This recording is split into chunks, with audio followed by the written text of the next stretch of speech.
Jeudi 21 septembre 2023, Pierre Niney a pris la parole sur le sujet de l'impact du glyphosate sur la santé et son utilisation encore massive dans l'agriculture française.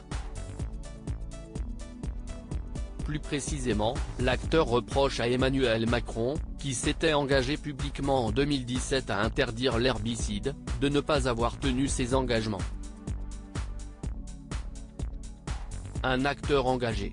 Le sujet de l'utilisation du glyphosate dans l'agriculture française agite régulièrement les débats publics. Le 6 septembre dernier, le journal of Exposure Science et Environmental Epidemiology rendait publique une étude portant sur les risques sanitaires de l'herbicide.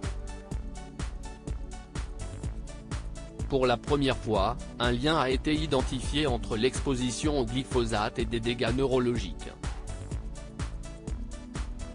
Précisons que cette étude a été réalisée sur un panel de personnes ne travaillant pas au contact du glyphosate, mais sur un échantillon représentatif de la population générale des adultes américains, exposés par le biais de leur alimentation, a relaté Le Monde. Une publication qui a immédiatement fait réagir Pierre Niney.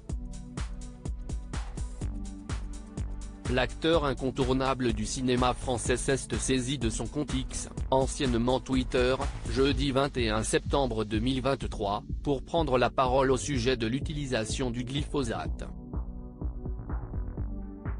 Une promesse oubliée alors que la Commission européenne travaille une proposition pour réautoriser sur les 10 prochaines années l'utilisation du glyphosate. L'acteur a rappelé qu'Emmanuel Macron s'était engagé en novembre 2017, quelques mois à peine après sa première élection, à éradiquer l'utilisation de cet herbicide en France dès l'année 2020.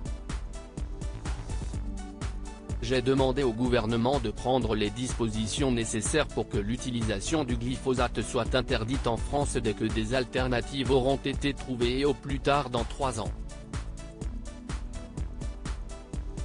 Avait en effet écrit le président de la République sur son compte X. 6 ans plus tard, Pierre Niney déplore: « Nous avons pourtant votre parole présidentielle depuis 2017. Monsieur le Président. »